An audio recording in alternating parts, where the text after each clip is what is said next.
C++ के इस programming tutorial में पिछले क्लास में मैंने जो एक फंक्शन डिफाइन किया था जिसका नाम है setAb, जैसा आप देख सकते हैं। और इस setAb फंक्शन के अंदर मैंने a और b नाम के वेरिएबल के कुछ वैल्यू असाइन की थी और वो वैल्यूज थी हमारी 10 और 20। इस बार मैं इन वेरिएबल को कुछ और नई तरीके से वैल्यू असाइन करना चाहता हूं। तो देखिएगा, इन वैल्यूज को मैं यहां से रिमूव कर रहा हूं। तो एक बार पूरे कोड को दोबारा देखिए। एक मैंने मैथ नाम की क्लास डिफाइन की है, दो वेरिएबल हैं a और b नाम के।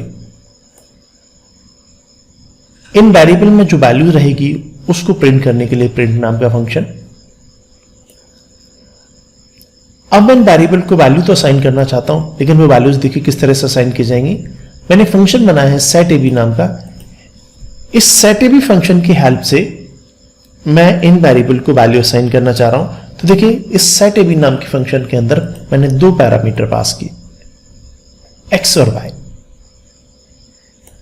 और जो x और y नाम के वेरिएबल में जो वैल्यू होंगी वो मैं असाइन करना चाहता हूं a और b को। कोड को देखिएगा, जब भी मैं setAb नाम के फंक्शन को कॉल करूंगा तो मैं दो वैल्यू पास करूंगा। तो मैं पहले उस वैल्यूज को पास कर देता हूं। देखिए, ये हमारी क्लास यहां पे खत्म हुई। मुझे इस क्लास के setAb नाम के फंक्शन को कॉल करना है, तो मैथ्स क्लास का सबसे पहले ऑब्जेक्ट क्रिएट किया, तो ये हमारा ऑब्जेक्ट है। अगला स्टेटमेंट देखिए, m.setAb। मैंने setAb नाम के फंक्शन को कॉल किया और सपोज कीजिए दो वैल्यूज पास की मैंने, 100 और 200। तो जैसे हमारा ये मैथ्स क्लास का setAb फंक्शन कॉल होगा तो ये जो 100 हमारी वैल्यू है वो x में कॉपी हो जाएगी। जो हमारी 200 वैल्यू है वो y में कॉपी हो जाएगी। इसके बाद जो x में हमारी वैल्यू 100 कॉपी हुई थी वो a में ट्रांसफर हो जाएगी और y की वैल्यू जो 200 है वो b को कॉपी हो जाएगी। यानी कि इस setAb नाम के फंक्शन को जब हम कॉल करेंगे तो जो वैल्यूज हमारी x और y में स्टोर हुई थी वो a और b को ट्रांसफर हो जाती हैं।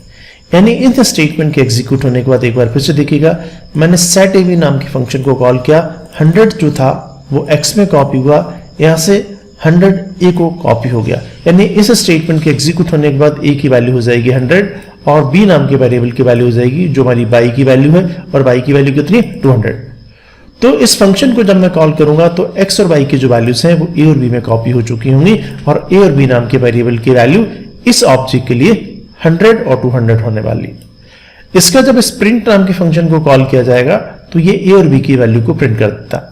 तो जैसे आप देखेंगे कि जब भी ये कोड एग्जीक्यूट होगा तो मुझे a और b की जो वैल्यू है यहां से 100, 100 और 200 हो गई थी वो मुझे प्रिंट हो जाएगी। जब मैं इस कोड को एग्जीक्यूट करूंगा तो मुझे आउटपुट में a की वैल्यू 100 और b की वैल्यू 200 दिखाई देगी। देखिए, मैं इस कोड को एग्जीक्यूट करता हूं तो जैसा आप देख सकते हैं a की वैल्यू 100 और b की वैल्यू मुझे 200 दिखाई दे रही। एक बार मैं कोड आपको फिर से बताता हूं। मैथ्स नाम की मैंने क्लास डिफाइन की है जिसके अंदर a और b नाम के दो वेरिएबल हैं। इन a और b वेरिएबल को वैल्यू असाइन करने के लिए मैंने एक setAb नाम का फंक्शन बनाया है जिसमें दो पैरामीटर पास हो रहे हैं, दो इंटीजर वैल्यूज पास हो रही हैं। जब मैं इस फंक्शन को कॉल करूंगा तो मैं दो वैल्यू पास करूंगा जो मैंने 100 और 200 पास कर दी है। जैसे हमारा ये setAb फंक्शन कॉल होता है, ये 100 जो है वो हमारा x में कॉपी हो जाता है और 200 जो है वो हमारा y में कॉपी हो जाता है और ये जो x की वैल्यू 100 थी वो a में कॉपी हो जाती है। यानी इस स्टेटमेंट के एग्जीक्यूट होने के बाद a की वैल्यू 100 और b की वैल्यू 200 हो जाती है। तो जब ये स्टेटमेंट एग्जीक्यूट हुआ a और b की वैल्यू 100 200 हो गई और जब मैंने स्प्रिंट फंक्शन को कॉल किया तो a की और b की वैल्यू मुझे दिखाई दी जाती है जो मुझे 100 और 200 दिखाई देती है। तो मैं इस कोड में थोड़ा सा और चेंज करता हूं। मैं इस मैथ्स क्लास के एक नहीं दो ऑब्जेक्ट क्रिएट करता हूं, सपोज m1 और m2। इस कॉन्सेप्ट को ध्यान से समझिएगा, इसका मतलब क्या है।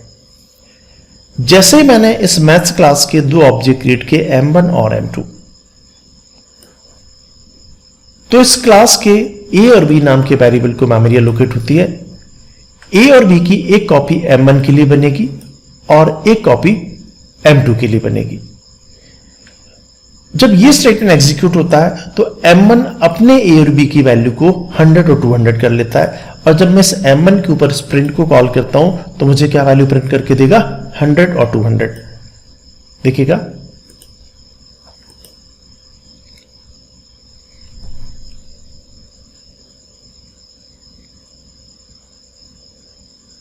तो आप देख सकते हैं मुझे ए की वैल्यू 100 और बी की वैल्यू 200 दिखाई दी।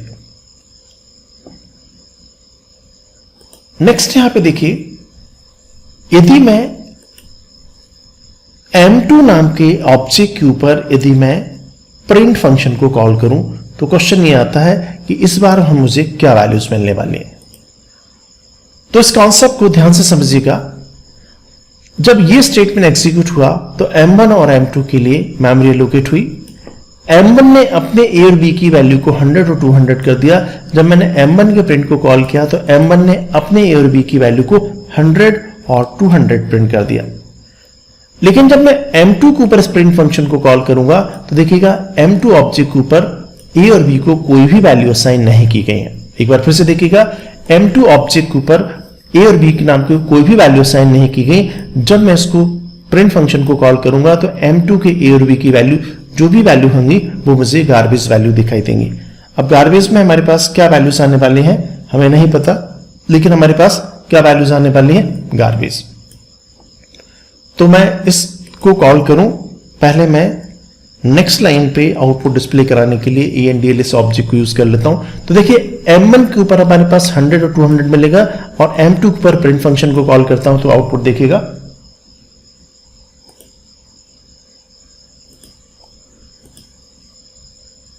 तो आप देख सकते हैं M1 के A और B की वैल्यू 100 और 200 है, लेकिन M2 के A और B की वैल्यू गार्बेज वैल्यू दिखाई दे रही, क्योंकि M2 के A और B को कोई वैल्यू ही असाइन नहीं की गई थी। आप जैसा देख सकते हैं, यहां पे गौर करके देखिएगा, M1 के A और B की वैल्यू 100 और 200, जबकि M2 के A और B की वैल्यू कोई गार्बेज है। M1 ने अपने A और B को 100 और 200 असाइन कर लिया था, setAB फंक्शन को कॉल किया था, लेकिन M2 के A और B को कोई वैल्यू असाइन नहीं हुई, इसलिए हमें क्या मिली, गार्बेज वैल्यू।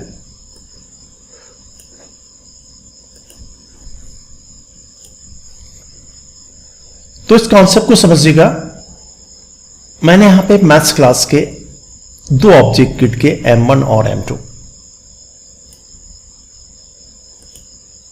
तो जब हमारा M1 ऑब्जेक्ट क्रिएट हुआ तो M1 के A और B दो अलग वेरिएबल हैं और M2 के A और B दो अलग वेरिएबल हैं।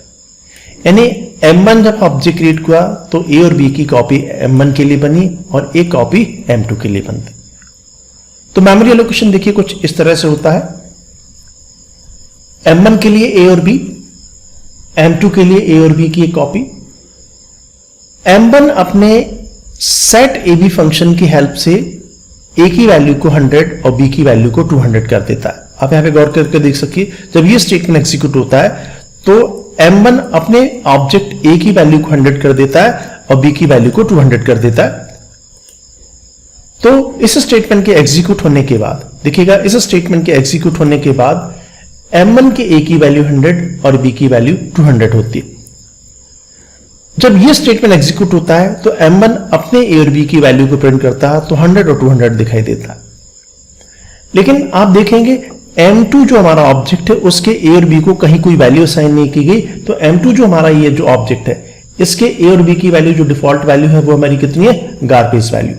इसलिए मुझे जब मैंने M2 के प्रिंट फंक्शन को कॉल किया, आप देख सकते हैं M2 के जब प्रिंट फंक्शन को कॉल किया तो M2 के A और B को कोई वैल्यू ही नहीं थी, तो क्या मिली हमें, A और B की वैल्यू गार्बेज। इसलिए जब M2 के ऊपर हम प्रिंट फंक्शन को कॉल करते हैं तो हमें क्या वैल्यूज दिखाई देती है, गार्बेज। मैं इस कोड को एक बार फिर से रन करता हूं, एग्जीक्यूट। तो आप देख सकते हैं M1 के A और B की वैल्यू 100 और 200, जबकि M2 के A और B की वैल्यू कितनी है, गार्बेज, जो हमारे इस कॉन्सेप्ट में दिखाई दे रही है। तो आप देख सकते हैं M1 के A की वैल्यू 100 और 200 है, जबकि M2 जो हमारा ऑब्जेक्ट है उसके A और B की वैल्यू क्या है, गार्बेज, क्योंकि हमने अपने इस प्रोग्राम में A और B नाम के वेरिएबल को M2 के लिए कहीं कोई वैल्यू असाइन ही नहीं की थी।